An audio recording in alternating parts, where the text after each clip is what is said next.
PTCB Pharmacy Tech Test Prep 2026. This is the part of the complete course. You can get the link in description of complete practice questions with explanations which will help you get your certification. How to learn quickly. Hi there, and welcome. I am so glad you are here with me today.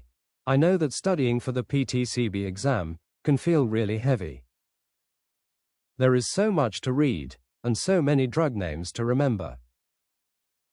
But listen, you do not have to be a genius to pass this test.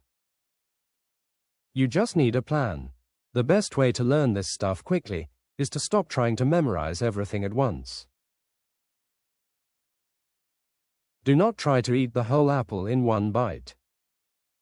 Take small bites. First, use flashcards. Writing things down helps your brain stick to the information.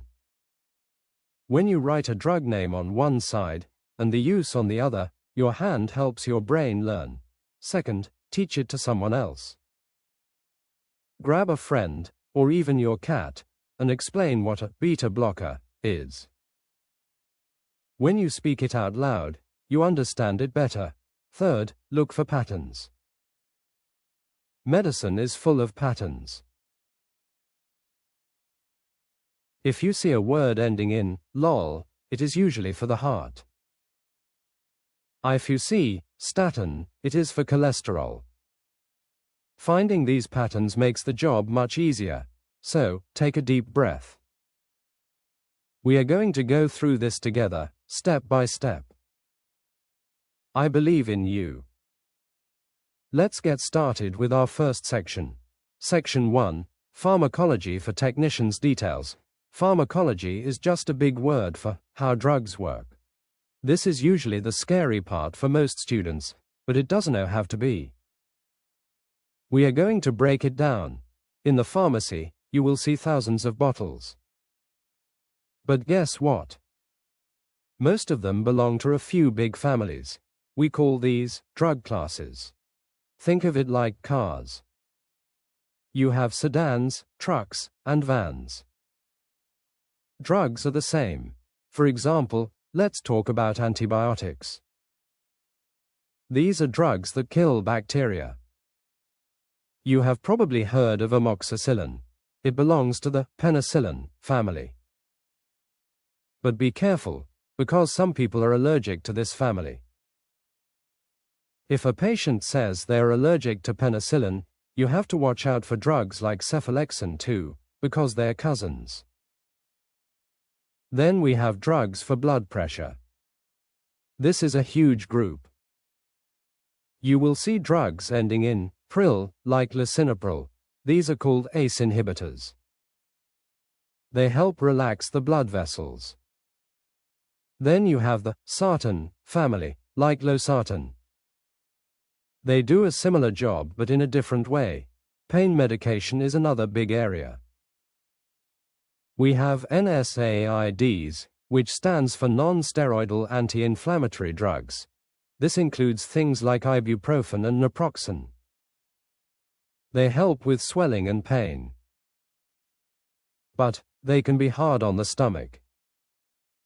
You should always tell a patient to take these with food. Then there are the controlled substances. These are the strong ones. Opioids like hydrocodone or oxycodone are in this group. They are very good at stopping pain, but they can be addictive. That is why the rules for these drugs are so strict. You cannot just put them on the shelf next to the vitamins. They have to be locked up or counted very carefully. When you are studying pharmacology, focus on the top 200 drugs. Do not worry about the weird, rare drugs yet. Focus on what you will see every day. Know the brand name, the generic name, and what it treats. If you can do that for the top 200, you will be in great shape for the exam. Practice questions. 1. A patient brings in a prescription for Lipitor. What is the generic name for this drug? Atorvastatin. Lipitor is the brand name. Atorvastatin is the generic. The ending, statin, tells you it ISUSED for high cholesterol. Point 2. Which of the following drugs is used to treat high blood pressure and ends in -ol? Metoprolol. Metoprolol is a beta blocker. Drugs in this class usually end in -ol and are used for heart issues and blood pressure. Point 3. What is the main use for the drug albuterol? Asthma. Albuterol is a rescue inhaler. It opens up the lungs quickly so the patient can breathe. Point 4. A patient is allergic to penicillin. Which drug should they likely avoid? Amoxicillin. Amoxicillin is in the penicillin family. If you are allergic to one, you cannot take the other. Point 5. What is the generic name for Tylenol? Acetaminophen. Tylenol is the brand name. Acetaminophen is the generic. It helps with pain and fever, but does not help with swelling, inflammation. Point 6. Which drug class does omeprazole belong to? Proton pump inhibitor, PPI. Omeprazole, Prilosec, reduces acid in the stomach. It is used for GERD or heartburn. Point 7. What is the common ending for ACE inhibitors? Pril. Drugs like lisinopril, enalapril, and benazepril all end in pril. They treat high blood pressure. Point 8. Warfarin is used as a blood thinner, anticoagulant. Warfarin helps prevent blood clots. It is a very serious drug that requires regular blood tests. 9. Which vitamin is important for blood clotting? Vitamin K. Vitamin K helps blood clot. It is actually the antidote if someone takes too much warfarin. Point 10. What is the brand name for Zolpidem? Ambien. Zolpidem is used to help people sleep. The brand name is Ambien. Point 11. Which of these is an NSAID? Ibuprofen. Ibuprofen is a non-steroidal anti-inflammatory drug. It reduces pain and swelling. Point 12. Glucophage is the brand name for metformin. Metformin is the first line of defense for type 2 diabetes. Glucophage is the brand name. Point 13.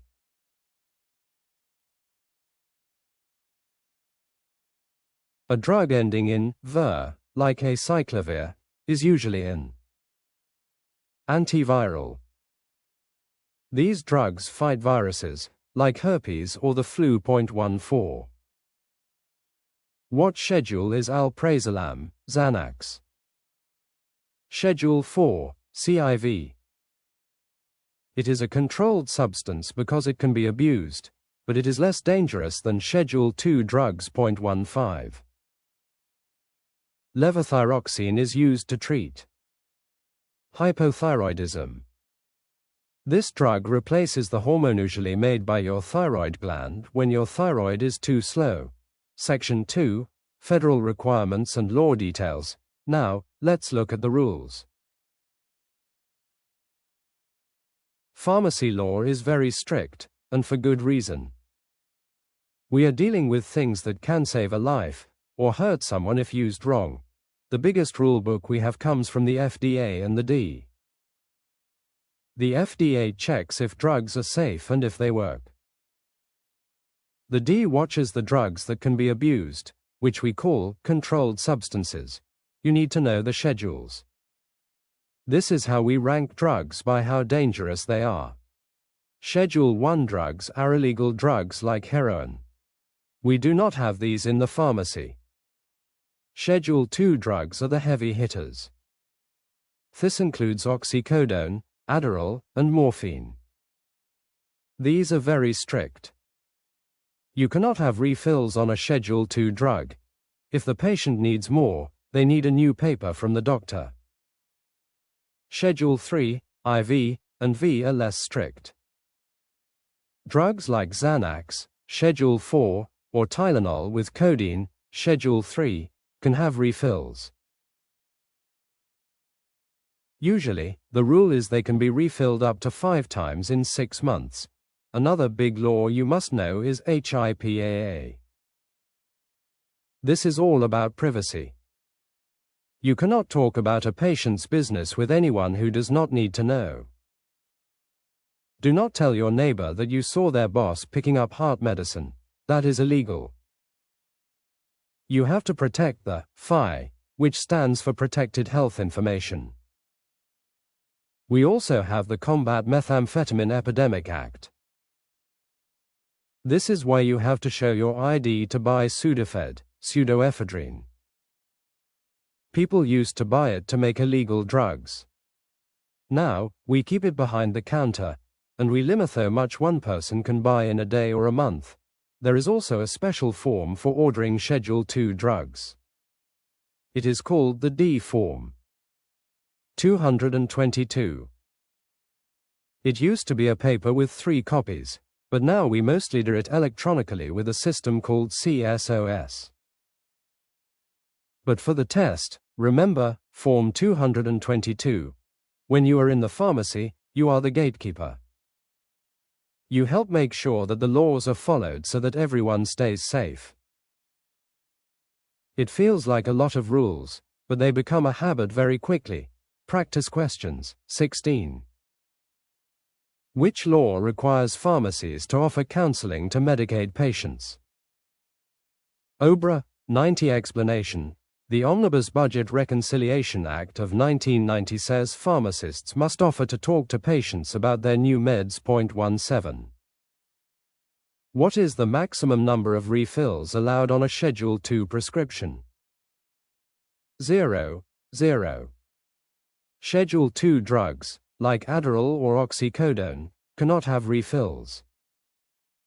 A new prescription is needed every time. 18.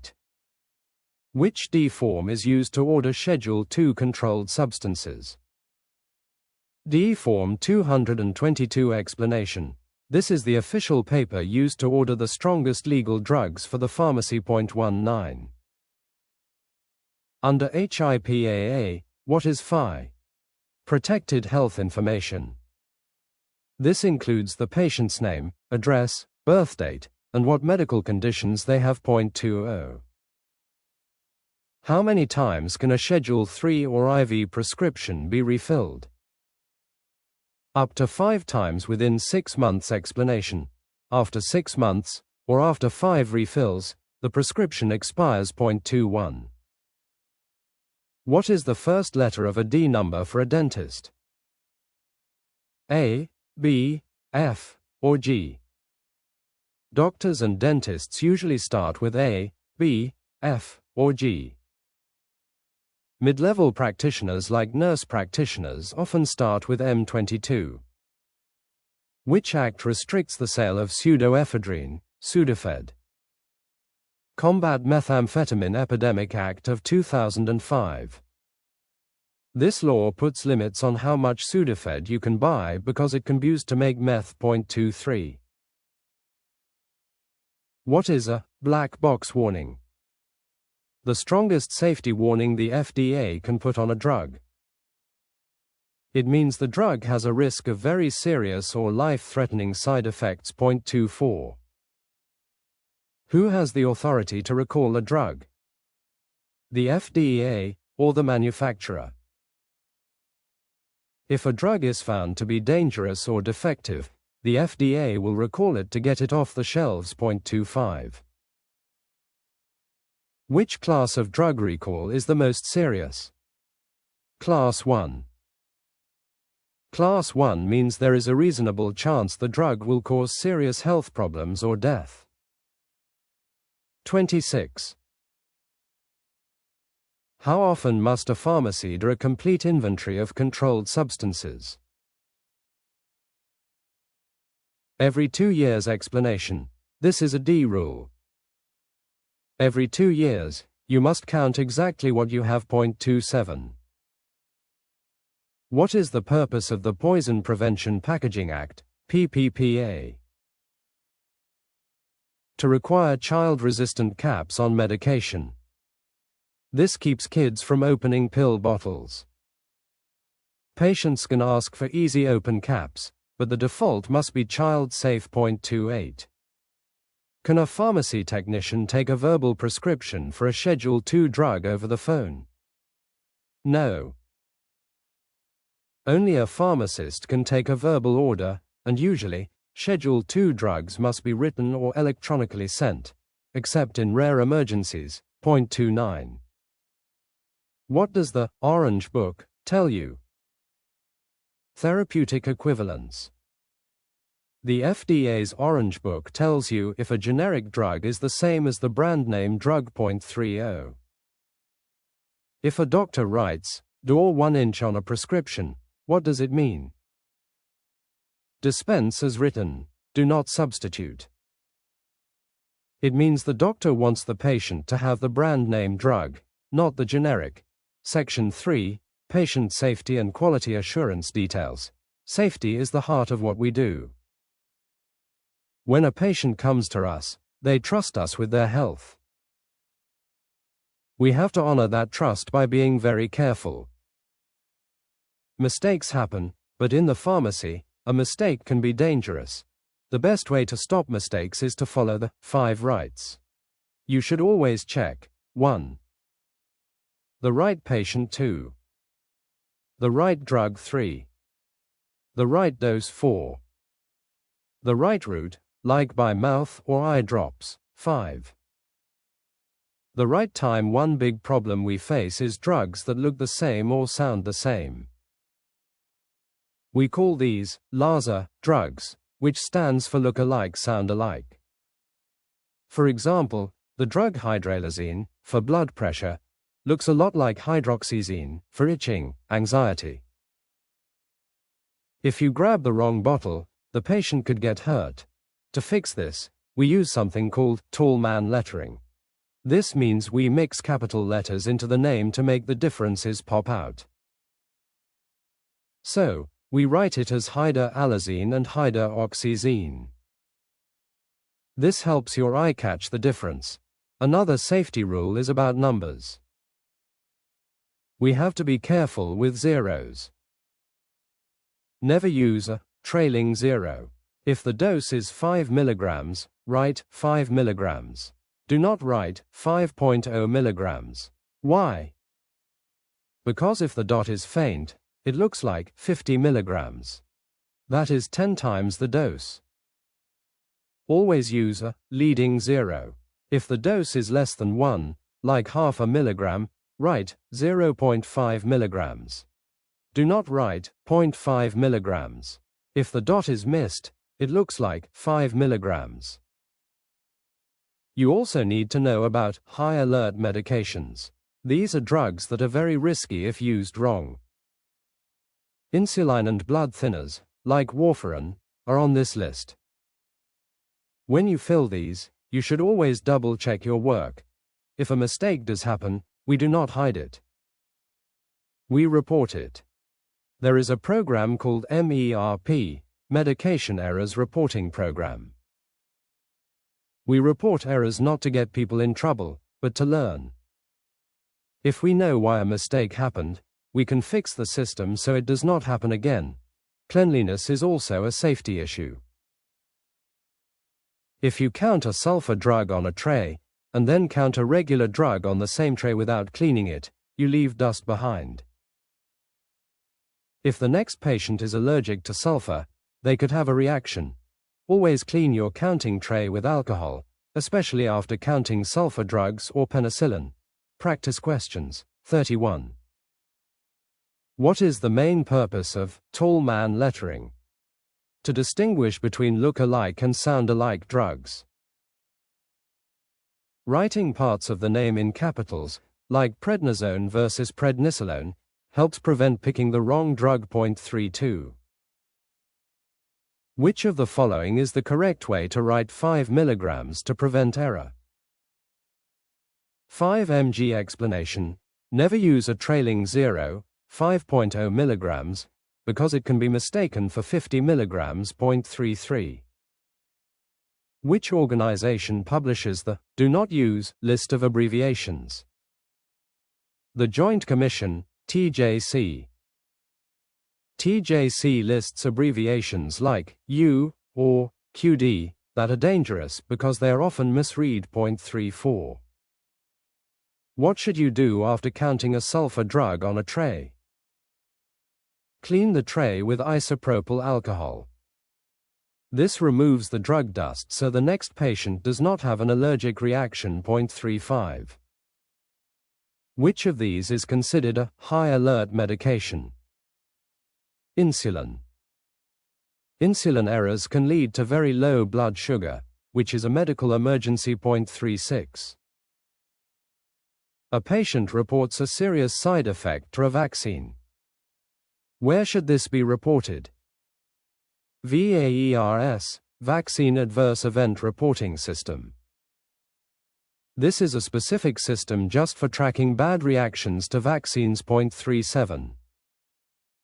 What does the abbreviation ISMP stand for? Institute for Safe Medication Practices. This group studies medication errors and teaches healthcare workers how to prevent them. 0.38. Why should you avoid using the abbreviation U for units? It can be mistaken for a 0, 0, a 4, 4, or cc. Instead of writing 10U, write 10 units, so it is not read as 100.39. Checking the right route means confirming how the medication enters the body, e.g., swallowed, applied to skin, injected. You do not want a patient to swallow a pill that is meant to be dissolved under the tongue. 0.40. What is a near miss? An error that was caught before it reached the patient. For example, you pulled the wrong bottle but the pharmacist caught it. We still track these to improve safety. 41. Barcode scanning in the pharmacy helps too. Verify that the drug in your hand matches the prescription.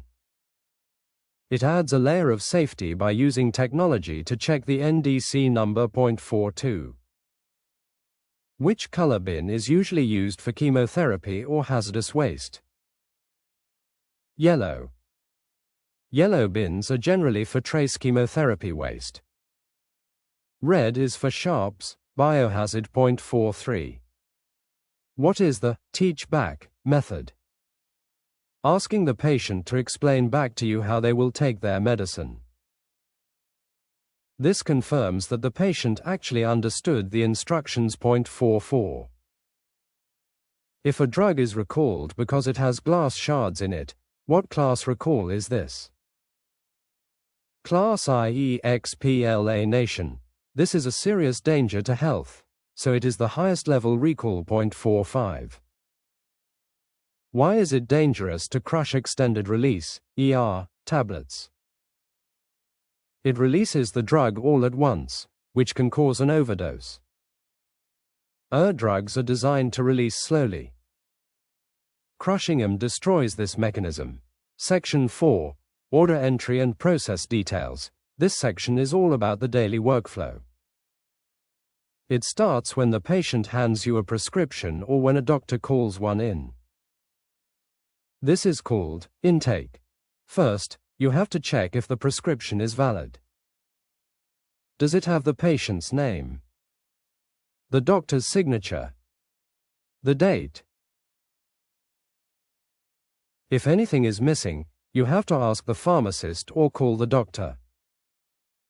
You cannot just guess. Next comes data entry. This is where you type the information into the computer.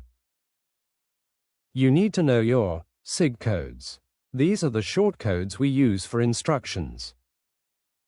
For example, PO means by mouth. BID means twice a day. TID means 3 times a day. HS means at bedtime. If a script says 1 tab per bid, you will type that, and the label will print, take 1 tablet by mouth twice daily. You have to memorize these codes. You will also have to calculate the day's supply. This tells the insurance how long the bottle should last. Let's try on. If a patient takes 1 tablet 3 times a day, and you give them 90 tablets, how many days will it last? Math. 1 times 3 equals 3 tablets per day. 90 tablets total divided by 3 tablets per day equals 30 days. So, the day's supply is 30. After typing, the claim goes to the insurance. This is called adjudication. Sometimes, it gets rejected. A common rejection is refill too soon. This means the patient picked up the meds recently and should still have some left. Another one is prior authorization, PA. This means the insurance company does not want to pay for this specific drug yet. The doctor has to call the insurance to explain why the patient needs it. We cannot fix a PA. The doctor has to do it. Once it is paid, we print the label and fill the drug. We match the NDC number on the bottle to the NDC on the label. The NDC is a 10 or 11-digit number that acts like a fingerprint for the drug. It is divided into 3 parts: manufacturer, product, and package size. Finally, the pharmacist checks everything. Only after they say it is okay can the patient pick it up. Practice questions, 46. What does the SIG code, PO, mean? By mouth. It comes from the Latin, paros, 47. Translate these instructions, 1 tab kid PC. Take 1 tablet 4 times a day after meals. Kid equals 4 times a day.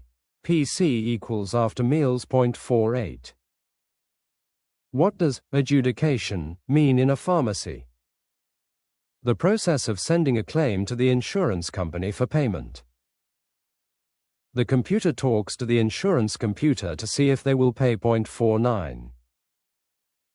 A prescription is written for amoxicillin 500 mg number 30. SIG, 1 cap TID. What is the day's supply? 10 days. TID is 3 times a day. 30 capsules, 3 per day equals 10 days. 0.50. What does the first segment of an NDC number identify? The manufacturer. The first 5 digits tell you who made the drug. The middle 4 are the drug itself. The last 2 are the package size. 0.51. What does the abbreviation GTT mean? Drop. This is used for eye drops or eardrops. 0.52. If a patient has a prior authorization rejection, what needs to happen? The doctor must contact the insurance company. The insurance needs more proof that the drug is medically necessary before they pay. 0.53. What does OU mean? Both eyes. O equals eye. U equals both. Remember, OD is right eye, OS is left eye. 0.54. What is a co-pay? The portion of the cost that the patient must pay. The insurance pays the rest. 0.55. What does the SIG code, PRN, mean? As needed. The patient does not take it on a schedule, only when they have symptoms, like pain. 0.56. A patient needs 1 teaspoon of medication. How many ml is that? 5 milliliters. 1 teaspoon equals 5 milliliters. 1 tablespoon equals 15 milliliters. 0.57. What does door 2 inches mean? Patient requested the brand name. The doctor said generic was okay, but the patient specifically asked for the brand .58. How many drops are roughly in 1 milliliter? 20 drops, GTT. This is a standard estimate used for calculating days' supply for eye drops. .59. If a prescription says, E-tab stat, what does it mean? Take 2 tablets immediately. E equals 2, stat equals immediately, now. 60. Which part of the patient profile lists their allergies? The clinical or medical profile. It is critical to keep this updated to prevent allergic reactions. Section 5, Sterile Compounding, IVs, Details. This section scares some people, but do not worry. This is about making IV bags and injections.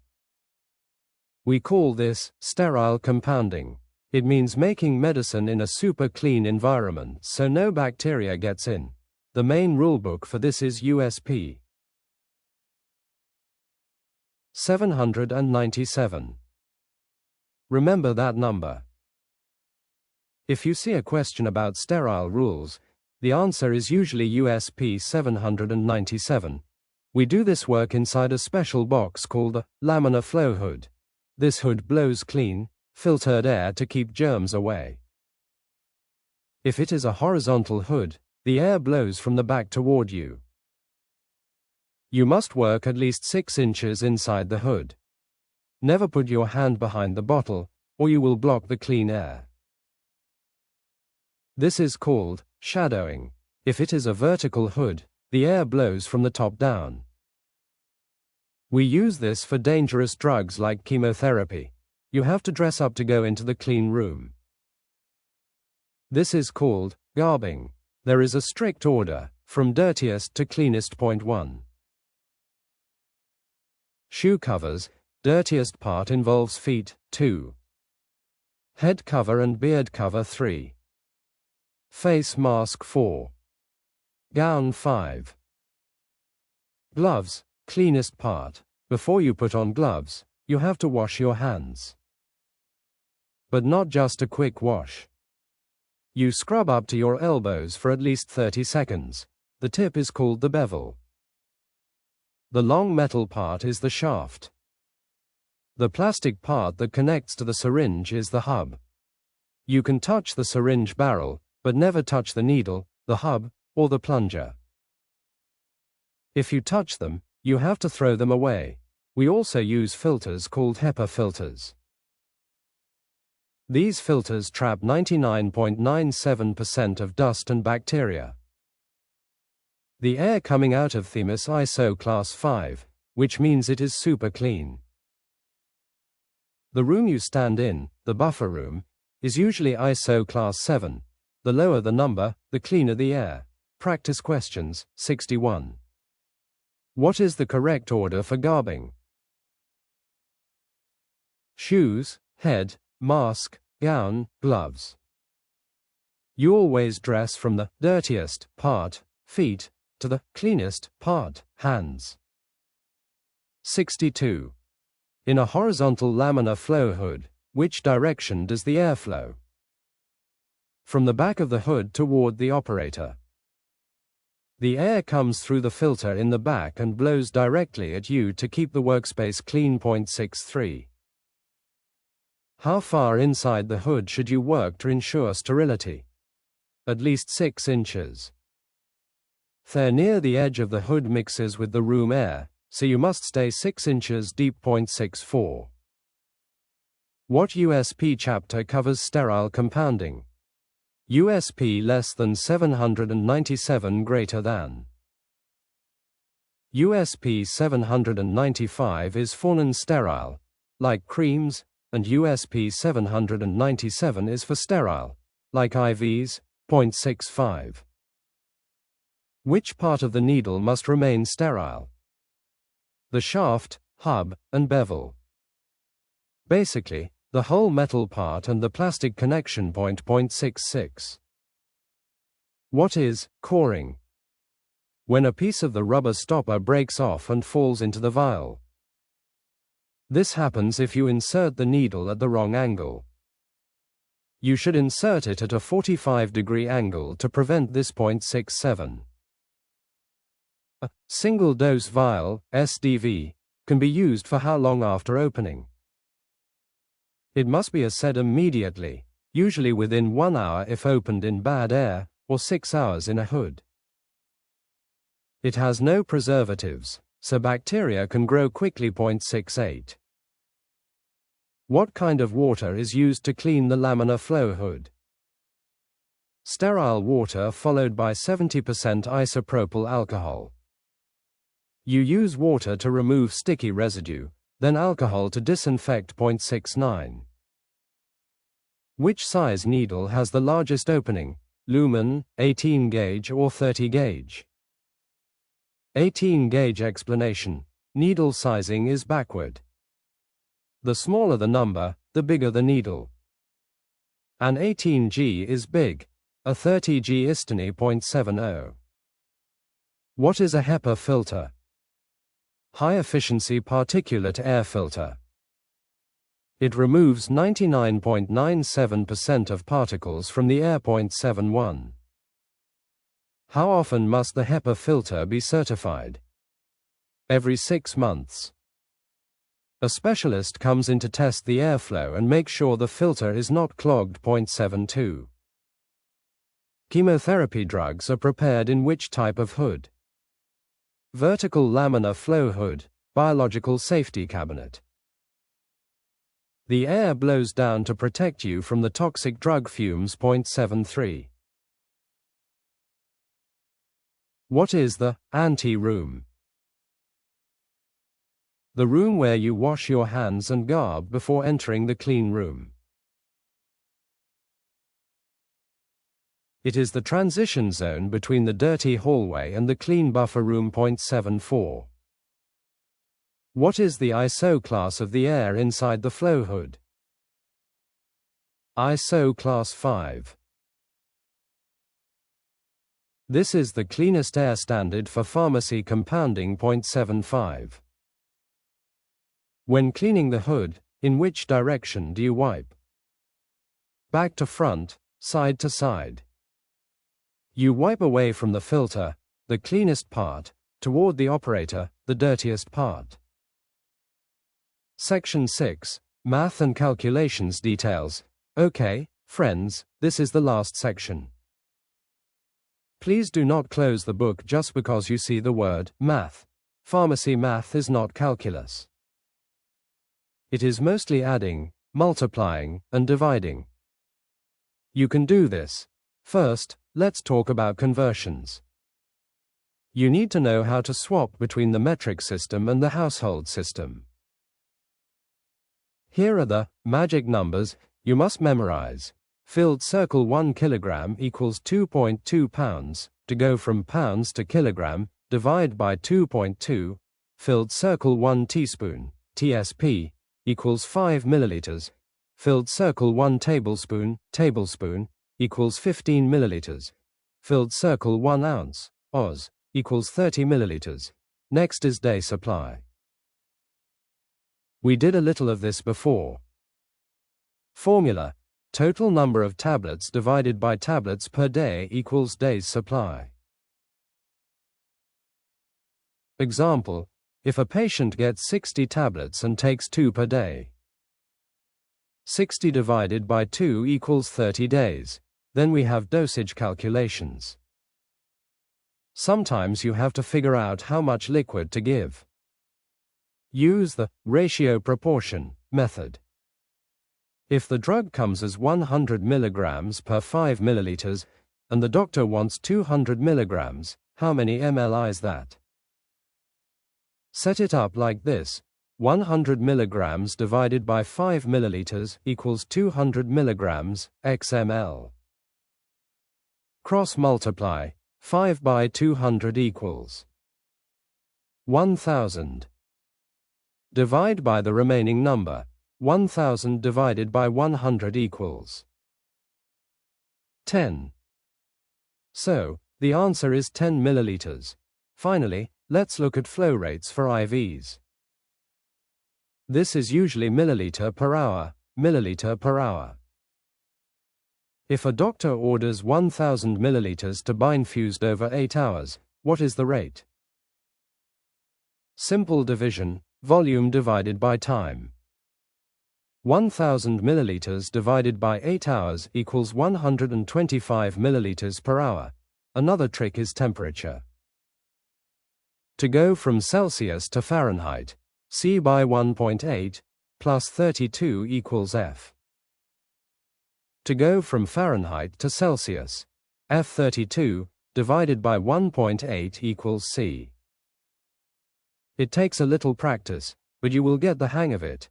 Take your time with math questions on the test. Read the question twice. Does the answer make sense?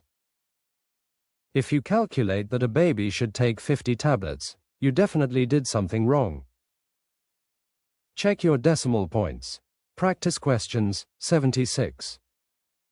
Convert 165 pounds to kilogram. 75 kilograms. 165 divided by 2.2 equals 75.77. How many ml are in 4 ounces? 120 milliliters. 1 ounce equals 30 milliliters. So, 4 times 30 equals 120 milliliters. 0.78. A doctor orders 500 milligrams of amoxicillin. The liquid comes as 250 milligrams, 5 milliliters. How many ml do you give? 10 milliliters. 250 milligrams is in 5 milliliters. Since 500 milligrams is double that amount, you need double the liquid. 0.5 milliliters times 2 equals 10 milliliters. 0.79. A prescription is written for E-tabs bid for 10 days. How many tablets total should be dispensed? 40 tablets. 2 tablets, E, x 2 times a day, bid, equals 4 tablets a day. 4 tablets x 10 days equals 40 tablets. 0.80. Convert 98.6 degrees Fahrenheit to Celsius. 37 degrees Celsius. 98.6 to 32 equals 66.6. Then 66.6 divided by 1.8 equals 37. 81. An IV bag has 500 milliliters and is running at 100 milliliters per hour. How long will it last? 5 hours. 500 divided by 100 equals 5.82.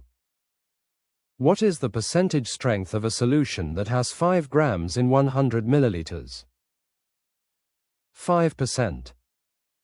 Percent literally means grams per 100 milliliters. So 5 grams in 100 milliliters is 5%. 0.83. How many tablespoons are in 1 ounce? 2 tablespoons. 1 ounce equals 30 milliliters. 1 tablespoon equals 15 milliliters.